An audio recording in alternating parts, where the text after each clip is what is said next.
Bonjour à tous, bienvenue sur la 3, vous regardez Tam Tam, où nous vous parlons ce soir de jeux vidéo. Mais attention, pas uniquement pour le plaisir de se faire une bonne grosse game des familles, de rider au max sur la 5ème avenue dans une course de camion gaming, ou simplement de cramer la cervelle d'une tripotée de zombies nazis qui viennent de l'espace. Non, ce soir dans Tam Tam, nous parlons serious game. Parce que le jeu vidéo est une vraie discipline culturelle dont les usages sont multiples. Chez Imago, par exemple, centre de jour pour jeunes adultes en état de souffrance psychique, il existe des ateliers jeux vidéo à visée thérapeutique. La partie se joue à plusieurs et permet de faire naître la discussion au sein du groupe. Cap également sur l'espace gaming du Quai 10 à Charleroi, où là nous rencontrons de jeunes étudiants en gestion et en communication qui participent également à des ateliers de jeux vidéo dans le cadre de leurs cours. Ce soir, Tam Tam vous emmène à leur rencontre.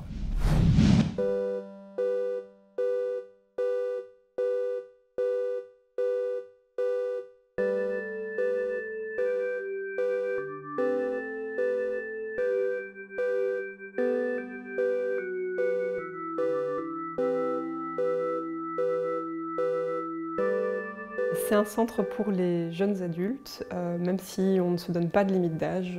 En fait, c'est plus pour les personnes qui rencontrent de grandes difficultés dans le passage de l'adolescence à l'âge adulte, donc de pouvoir s'inscrire dans un projet d'études professionnelles, relationnelles. C'est aussi une période de la vie où il y a pas mal de pathologies psychiatriques qui se déclenchent.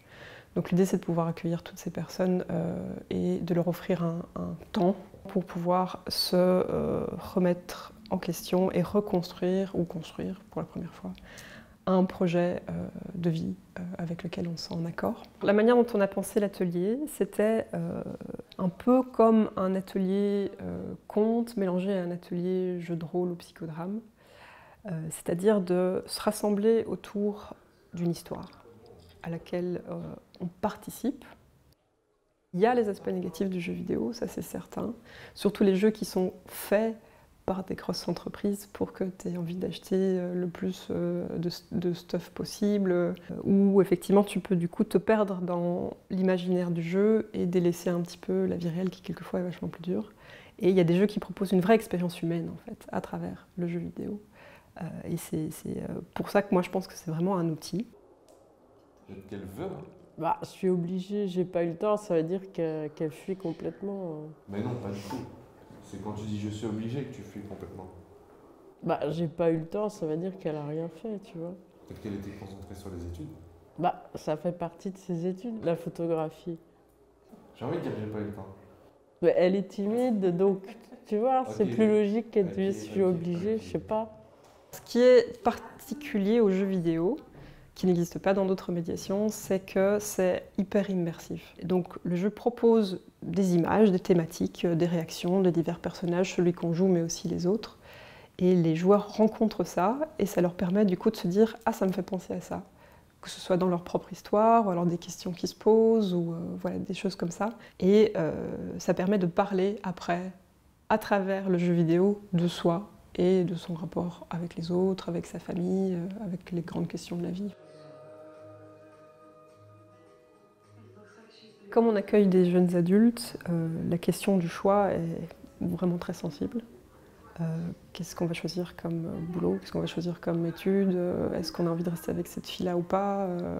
On n'a pas choisi sa famille, mais maintenant c'est vraiment le moment de la vie où il faut poser des choix et les assumer. Et beaucoup de personnes se sentent en grande difficulté devant ça. Et le jeu vidéo, c'est la possibilité de faire cette expérience-là, mais de manière un peu sécurisée, puisqu'il n'y a pas vraiment de conséquences dans la réalité, il n'y a que des conséquences dans le jeu.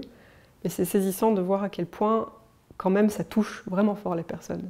Et du coup, ça permet de mettre au travail cette question du choix difficile et de peut-être un peu s'apaiser. C'est vraiment un atelier qui, à partir de cette histoire et de ce dispositif de groupe, permet peut-être de se voir et de voir les autres autrement. Et moi, ce que je constate, c'est que c'est une expérience de groupe très très riche, surtout.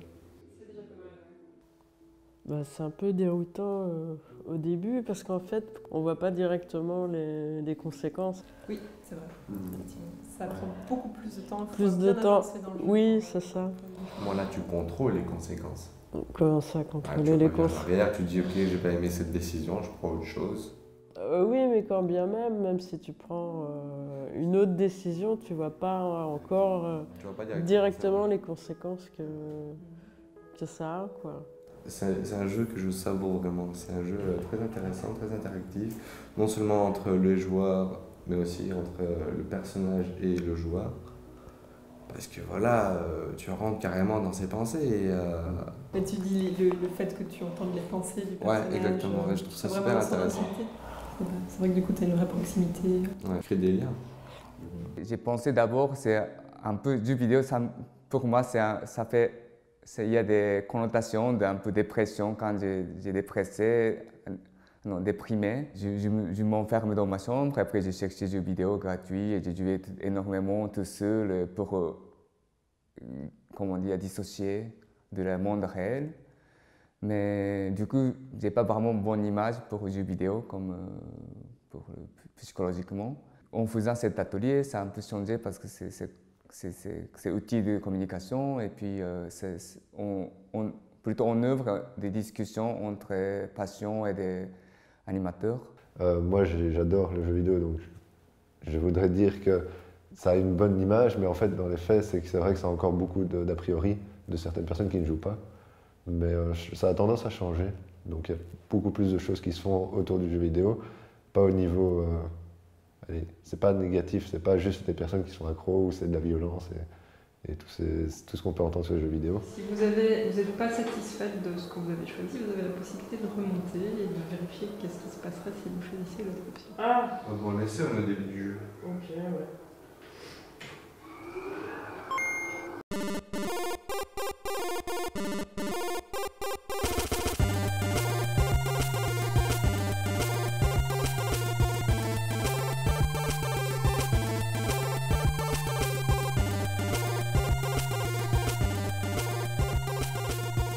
Il y a 10 postes de jeux avec des jeux vidéo différents. Et donc, on vous les propose parce que vous devez essayer de relier ces jeux et de voir quel est le concept qu'on essaie de vous faire découvrir et qui relie un petit peu ces jeux vidéo. Okay ? Pour le découvrir, il faut s'immerger. Donc, vous manipulez, vous expérimentez et n'oubliez pas de noter. Même si vous n'êtes pas joueur, joueuse, ce qui compte ici, c'est d'essayer. Vous êtes chercheur, découvreur, vous devez découvrir. C'est parti! Allez, par 2 ou par 3. On est des professeurs en entrepreneuriat à l'UC Louvain. Et donc, avec des étudiants en gestion, en communication, on essaye en fait de leur donner toute une série d'éléments pour devenir des entrepreneurs, en fait, très, très concrètement. Et donc, c'est pour ça qu'on a imaginé, en fait, de passer par le jeu pour découvrir avec eux et ancrer avec eux des aptitudes et des concepts qui sont un petit peu plus complexes à comprendre et qu'on voit difficilement en fait activables via des cours classiques ex cathedra où en fait on leur donne de la théorie, on leur donne des outils comme ça, de façon très très passive. Tous ces projets, voilà. C'est la deuxième page. Voilà, comme ça il vous explique où est-ce que vous devez regarder la nationalité du passeport, etc. quand vous l'aurez. Vous cliquez ici pour faire venir une prochaine personne. Et ça continue. Ok. Ça fait penser un peu au... Vas-y, sûr. C'est... T'as pas mis une bière, oui, mais... Tu respectes des consignes sans être sans poser de questions et ouais. sans profondément d'accord. Et c'est des valeurs avec lesquelles tu n'es pas d'accord. Donc ici, le jeu s'appelle le 12 septembre, hein, d'accord? Donc a priori, vous êtes le lendemain du 11 septembre. Et donc, qu'est-ce que vous faites en fait? On essaye de tuer les terroristes. Ouais. Allez, vas-y, essaye. Sans toucher les civils. Ok, donc chaque fois que tu tues un civil, il se transforme en terroriste, c'est ça? Oui. Enfin, ceux autour se transforment en terroristes. Juste ceux autour, ceux qui pleurent leurs proches, en fait. Est-ce qu'il y a moyen de ne pas tuer de civils? Est-ce que vous avez trouvé une stratégie pour ne pas tuer de civils? Non, la seule, c'est de ne pas tirer. Pas pour l'instant, on essaie de chercher. Ou ne pas tirer, ouais. Oui, c'est juste ne pas tirer, en fait. Voilà. C'est l'apologie de la non-violence. C'est impossible de ne pas faire des dégâts collatéraux. La grande force du jeu, c'est qu'il permet de concrétiser des thématiques et des concepts qui peuvent être très abstraits.